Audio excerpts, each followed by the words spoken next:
Am I the a-hole for not telling my sister-in-law that she peed in the wrong body wash?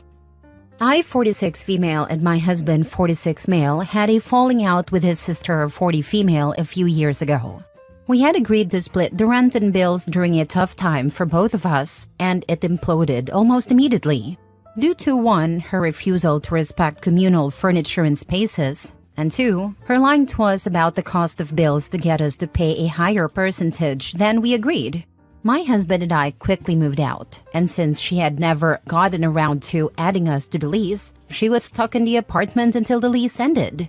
We have since moved out of state and bought a house. Fast forward to now. Sister-in-law called my husband to ask if she and her new boyfriend, 35 male, could stay with us on their way to a friend's wedding in our new state. She said she wanted to make amends and patch things up.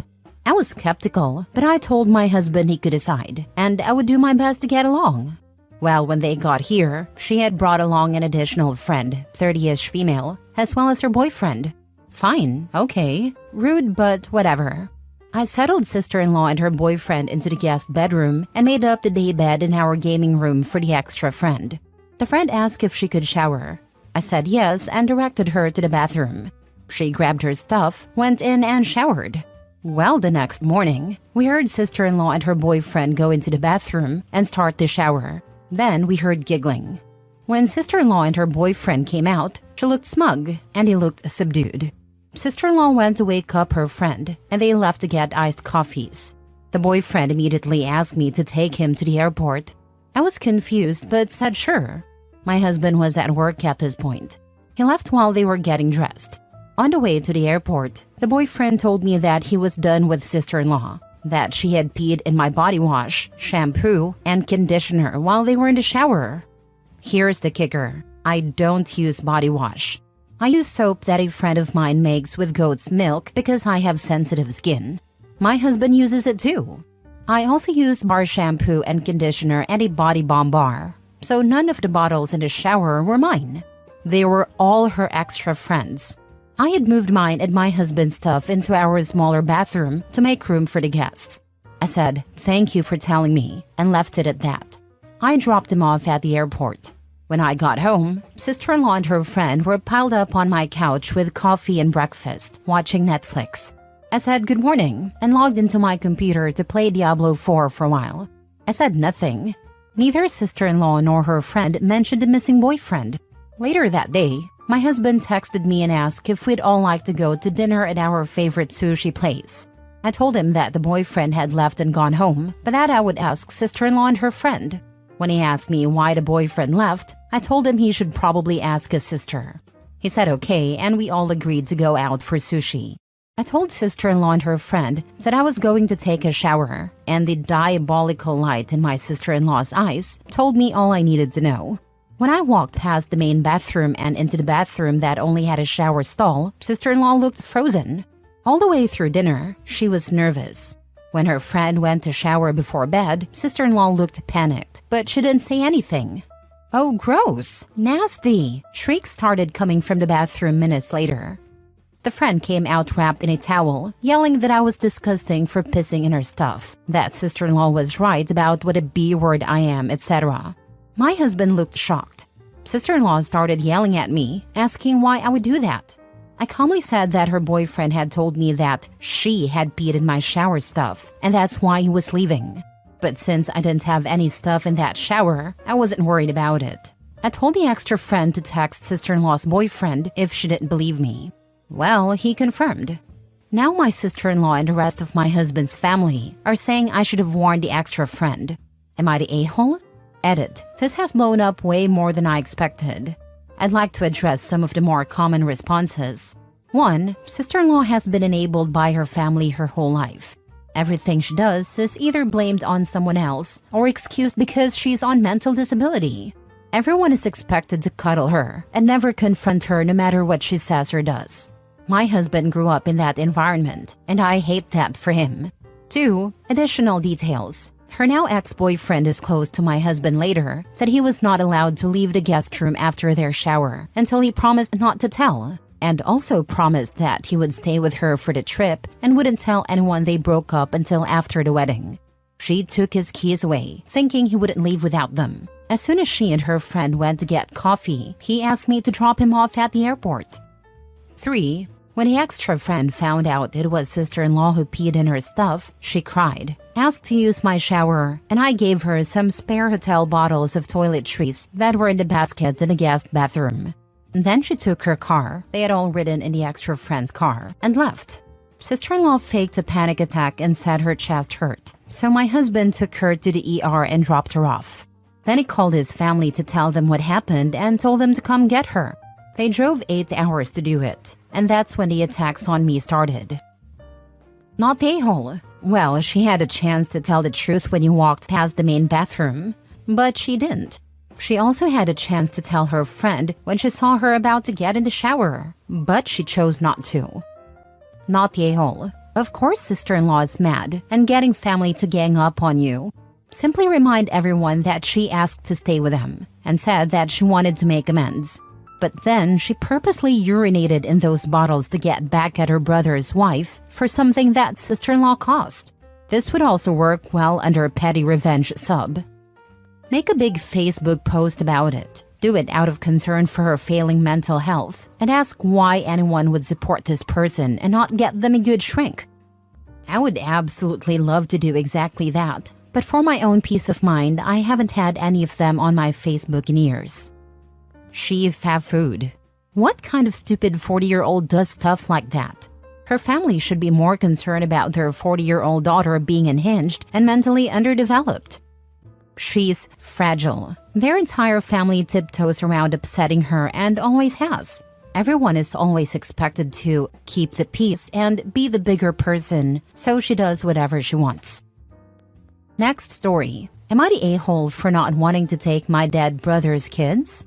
Me, 31 male, live on my own in the city. My brother, 34 male, and I have always had a strained relationship. A little background is that my brother is a diagnosed narcissist, and growing up with him was extremely difficult. He had it out for me since I was born, and would bully me at any chance he got. We went to a K-12 private school, and he would try to make my life a living hell the entire time I went there. For example, when I was playing soccer, he would show up to my games and literally pants me in front of everyone. He would fart on my pillow, spread terrible rumors about me, and make sure that absolutely no one wanted to associate with me. It got so bad that in my sophomore year, my parents had to transfer me from the school that my family had been attending for generations to a different school 2 towns away. When he went to college, I went completely no contact with him, except for mandatory holidays and family gatherings, during which he would still go out of his way to humiliate me at any chance he got. He would say that I was a worthless man for not having children, that I would contribute nothing to society, and that my entire existence was unnecessary. Flash forward to the present day. My brother was married with 2 daughters, ages 6 and 3. Last week, he and his wife were involved in a fatal car accident that tragically took both of their lives. Obviously, this is a devastating situation, and I feel terrible that it happened. However, my brother and I had a terrible relationship, and based on how infrequently I saw him, he felt more like a stranger than family. The funeral is set to happen this weekend, and my girlfriend and I will attend. The problem is that my mom just called me with the most shocking and confusing news I've ever received. My brother and his wife had named me their kid's godfather and wanted me to be their legal guardian if anything ever happened to them. I was never made aware of this, nor agreed to it at all, and I do not want the kids. My girlfriend and I just moved into an apartment together and have discussed our mutual agreement about not wanting kids. We're just settling into living together and are not comfortable taking in the kids. I want to make this clear to my parents, but they are very upset, and I'm not sure how I should go about this. I'm facing a lot of pressure from my other relatives to take the kids, but it's non-negotiable for me. How do I tell them? And am I the a-hole for not wanting to take my dead brother's kids? Not the a-hole. You make it sound as if you never wanted kids, whether your brother's or your own, and that's perfectly fine. Tell your parents that the girls will be happier with a family that wants them. Godfather is just a title, especially if it hasn't been discussed beforehand, then it doesn't mean squat. Yes, he was blindsided by a decision his brother made without his consent. Taking on the responsibility of raising children is a massive life change, and it's completely reasonable to say no if it's not something he wants or is prepared for. Next story. Am I the a-hole for unsistering my sister after she said I missed monumental moments in her life? I, 32 female, am the oldest of 5 children. We all have the same father. One is a full-blooded brother, we share the same egg donor and father, and the other 3 are half-siblings. My middle brother has a different mom, and my 2 youngest siblings are from my stepmom. A little backstory. My real parents separated when I was about 2 to 3 years old after my egg donor was caught cheating in my dad's bed. My brother and I were sitting on the floor with a playpen turned over us, so we couldn't get out.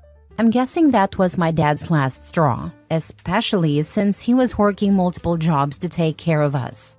Fast forward a few years, and my dad ended up with my stepmom, whom he has also known since high school, just like my egg donor. For years, my egg donor and my stepmom never liked each other, and this situation made it worse, to the point where my egg donor eventually abandoned my brother and me. Life went on, and my dad and stepmom had their first child together, my sister.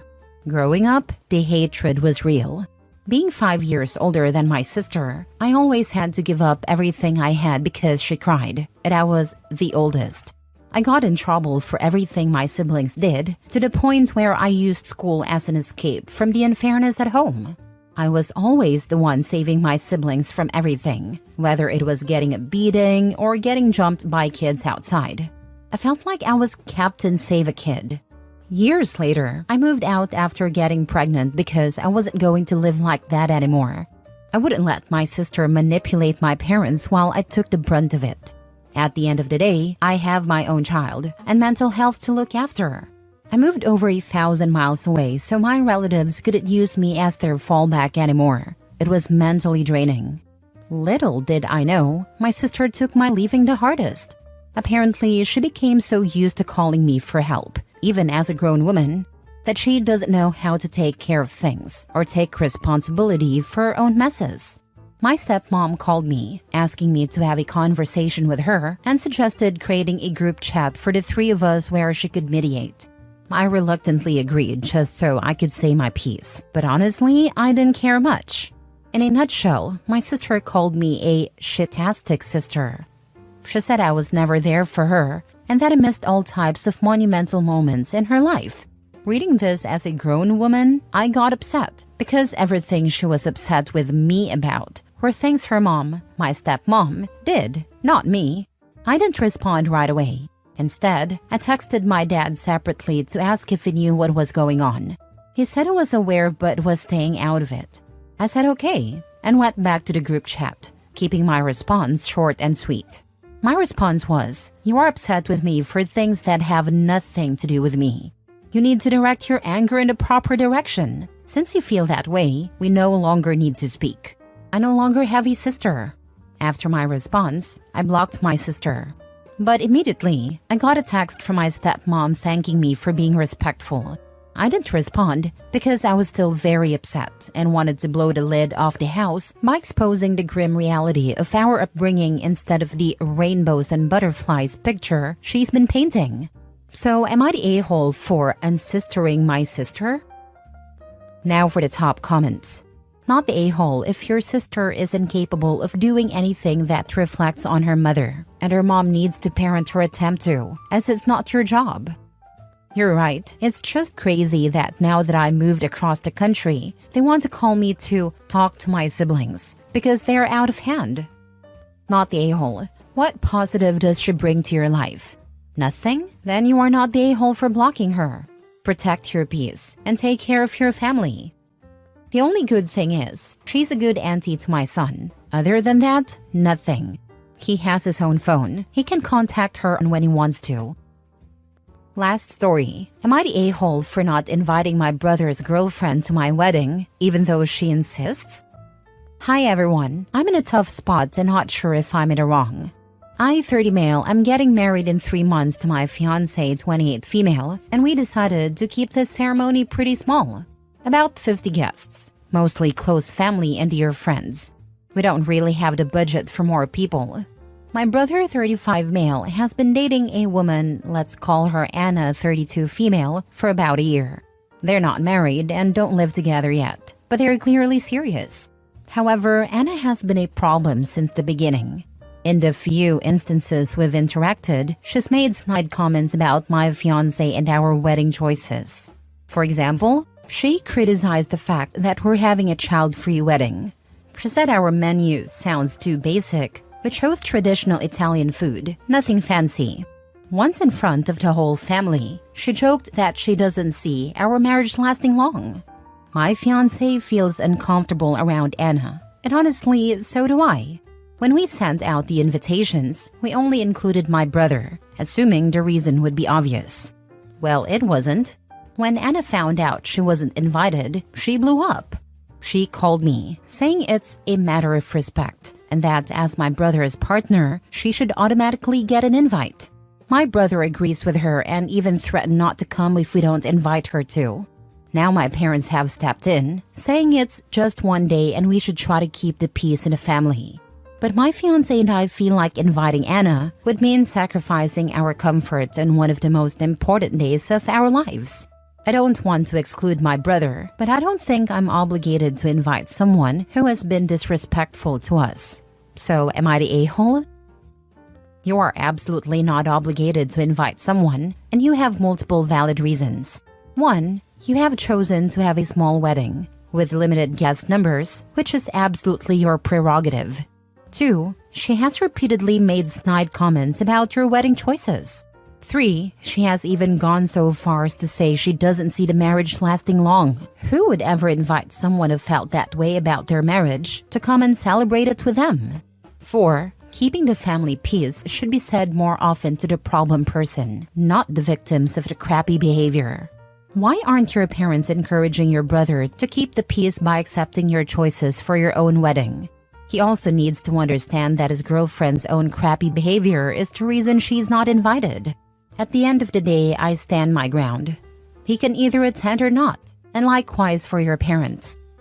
You've summed up my feelings better than I could have myself. I completely agree that keeping the peace should be directed at the person causing the conflict, not the people dealing with it. My parents seem to think that keeping my brother happy is the easiest way to avoid drama. But that just leaves my fiancé and me to carry the burden. It's frustrating because we've done nothing to provoke Anna. Her behavior is the root issue here. As much as I want my brother there, I feel like inviting someone who openly disrespects us would set a bad precedent for the future. It's not just about the wedding day, it's about standing up for what's right. If that costs me some family goodwill, I guess that's a trade I'm willing to make. Thanks again for the validation. Sometimes you just need to hear it from someone else to feel less crazy. Just tell him she doesn't support your marriage. And since this day is literally about you getting married, why would she want to come? Also, the wedding is child-free, so she couldn't come anyway. Ask your parents why he can't keep the peace in the family for just one day. Looks like they've revealed who the golden child is. Actually, my parents are very protective of me, but sometimes it seems like this makes them feel guilty about my brother, so they become extra sensitive about issues between us. Don't know if this makes sense.